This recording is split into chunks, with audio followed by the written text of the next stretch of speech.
समाज पार्टी जिंदाबाद, बहुजन समाज पार्टी जिंदाबाद।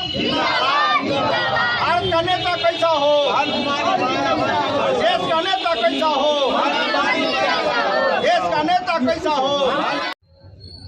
बिहार में दलित पिछड़ों पर अत्याचार हो रहा है, अल्पसंख्यक समाज पर अत्याचार हो रहा है, जिसको लेकर आज बहुजन समाज पार्टी मुजफ्फरपुर के समाहरणालय में धरना पर बैठी है। हमारे सामने है राजेश्वर दास जी हैं, बिहार प्रदेश कार्यकारिणी सदस्य हैं, और साथ ही साथ आकाश कुमार की बहन हैं। आकाश कुमार पासवान समाज से आते हैं। इनके भाई की हत्या हो गई थी और खबड़ा में, और ये लोग धरना पे बैठे हुए हैं। हम बात करेंगे, पहले आकाश की बहन से हम बात करेंगे। क्या अभी तक पुलिस ने क्या कार्रवाई की है? क्या पुलिस की अभी तक क्या कार्रवाई? कुछ नहीं किए हैं अभी पुलिस कार्रवाई। FIR हुआ है? FIR सब हुआ है। किस थाना में FIR हुआ है? सदर थाना। गरीब समाज से लोग हैं, वंचित समाज से लोग हैं, अपनी बात को सही ढंग से नहीं रख पा रहे हैं। हम बात करेंगे राजेश्वर दास जी से। राजेश्वर दास जी बिहार कार्यकारिणी सदस्य हैं, बहुजन समाज पार्टी से आज धरना में बैठे हुए हैं। राजेश्वर जी, बिहार में लगातार अपराध बढ़ रहा है और खासकर दलित, पिछड़ा, शोषित समाज के लोगों पर लगातार अत्याचार बढ़ रहा है। आपका क्या कहना है और आपकी पार्टी का क्या कहना है? आश्चर्य है कि बिहार में सामाजिक न्याय की, सुशासन की सरकार कहे जाने वाले, सामाजिक परिवर्तन की सरकार कहे जाने वाले राजद की जैसे पार्टी है और जदयू की जो पार्टी है, जो हमेशा जैसे सुशासन की बात करती है, पारदर्शिता की बात करती है, लेकिन हमारे बिहार भर में दलित शोषित, पीड़ित, अल्पसंख्यक, अति पिछड़ी जाति, अल्पसंख्यक के साथ, गरीबों के साथ प्रतिदिन जैसे चाहे किसी जाति के हो, वह बैकवर्ड क्लास के लोग हों, अल्पसंख्यक क्लास के लोग हों, सवर्ण जाति के लोग हों, वह गरीब जैसे तो जहाँ भी आवाज़ उठा रहे हैं, उनके साथ उसी समाज के सामंती गुंडों के द्वारा वह उनकी हत्या की जाती है। राजेश्वर जी, नहीं, हम जो बात करना चाह रहे हैं, मुजफ्फरपुर में अभी लगातार अपराध बढ़ा है। आशुतोष शाही की हत्या हो गई, आकाश आनंद की हत्या हो गई, अभी एक लड़की है खुशी राज, उसकी भी हत्या हो गई। तो आप मुजफ्फरपुर प्रशासन के बारे में क्या कहना चाहते हैं? मैं प्रशासन के बारे में कहना चाहता हूँ, यह लड़की अनुसूचित जाति जैसे महादलित परिवार की लड़की है, यह आकाश के जैसे तक की बहन है। यह हत्या हो जाने के बाद यह पूरी तरह से पता भी नहीं है वह जैसे कि बाबा साहब का संविधान क्या है, नियम क्या है, वह पता नहीं था।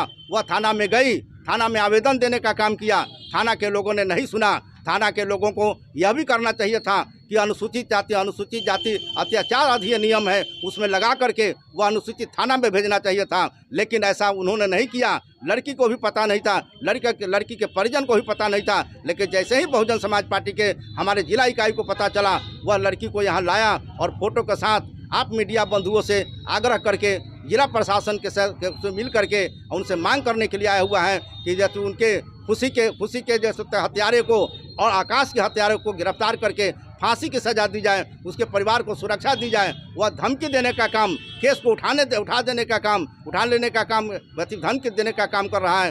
निश्चित रूप से अगर जैसे तक जिला प्रशासन अगर ऐसा नहीं किया, मुजफ्फरपुर का जिला प्रशासन, जिला समाहर्ता महोदय, जिला जैसे तक जिला अधीक्षक महोदय अगर इस पर कार्रवाई नहीं करते हैं तो बहुजन समाज पार्टी राष्ट्रीय स्तर के 3 नंबर की पार्टी है। पूरे बिहार भर में वह जन आंदोलन छेड़ करके यह में आंदोलन करने का काम करेगी। इसके लिए हमारे माननीय मुख्यमंत्री जी और जैसे तक कि माननीय उप मुख्यमंत्री जी तेजस्वी यादव इसके लिए दोषी होंगे।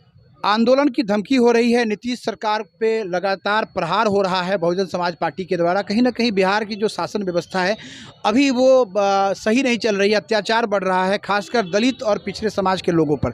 नीतीश कुमार लगातार दावा करते हैं कि हम दलित और पिछड़े समाज के लोगों के हक की बात करते हैं, जातीय जनगणना भी करवा रहे हैं, लेकिन ज़मीनी सच्चाई है कि दलित और पिछड़े समाज के लोगों को न्याय नहीं मिलता है। हम बात करेंगे बहुजन समाज पार्टी के जिला अध्यक्ष है राजेंद्र जी से। राजेंद्र जी, इससे पूर्व में भी आप लोग लगातार धरना प्रदर्शन कर रहे हैं, पहले भी आप लोग धरना प्रदर्शन किए हैं, क्या रिजल्ट क्या मिल रहा है? सरकार को तो बात पहुंचा रहे हैं, जिलाधिकारी को ज्ञापन दे रहे हैं, लेकिन जिलाधिकारी भी कान में तेल डाल के सोए हुए हैं, SSP भी कान में तेल डाल के सोए हुए हैं। आप लोग सिर्फ धरना दे के चले जाते हैं, रिजल्ट क्या मिलता है? रिजल्ट अभी तो कुछ तक अभी नहीं मिला है, लेकिन हमारा बहुजन समाज पार्टी एकदम हर हालत में दोषी को सज़ा दिलवा के रहेंगे। बहन जी का आदेश है, जो जुल्म अत्याचार कर रहा है उसको शासन प्रशासन के यहाँ जाके भेंट करके और हत्यारों को गिरफ्तार करने का। आपको लगता है कि मुजफ्फरपुर के SSP और जिलाधिकारी से भेंट करने से न्याय मिलेगा?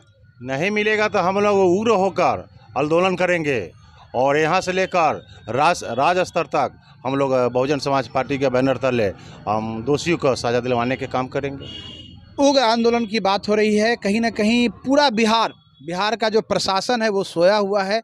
लगातार हत्याएं हो रही हैं, रोज़ हत्याएं हो रही हैं, कहीं कोई काम नहीं हो रहा। हम बात करेंगे बालकनाथ सहनी जी हैं, जिला प्रभारी भी हैं। अब ये शब्द कम पड़ रहे हैं बिहार में, जिस प्रकार से हत्याएं हो रही हैं, राजनीतिक हत्याएं हो रही हैं, जनप्रतिनिधियों की हत्या हो रही हैं, दलित की हो रही हैं, पिछड़ा की हो रही है, अल्पसंख्यक समाज की हो रही है। मतलब बिहार का जो शासन व्यवस्था है अब वो चौपट हो गया है। बहुजन समाज पार्टी के आप नेता हैं, सिर्फ समाहरणालय में धरना दीजिएगा कि रोड पे भी उतरिएगा?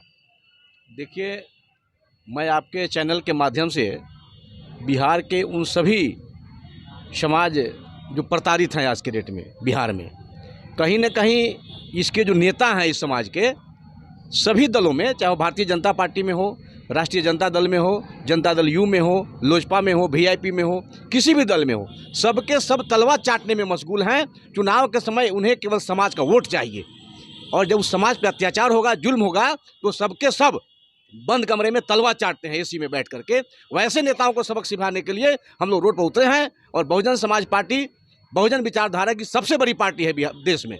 बहुजन विचारधारा की सबसे बड़ी पार्टी बहुजन समाज पार्टी है, और बहुजन समाज पार्टी के बैनर तले ईंट से ईंट बजाने का काम हम लोग करेंगे।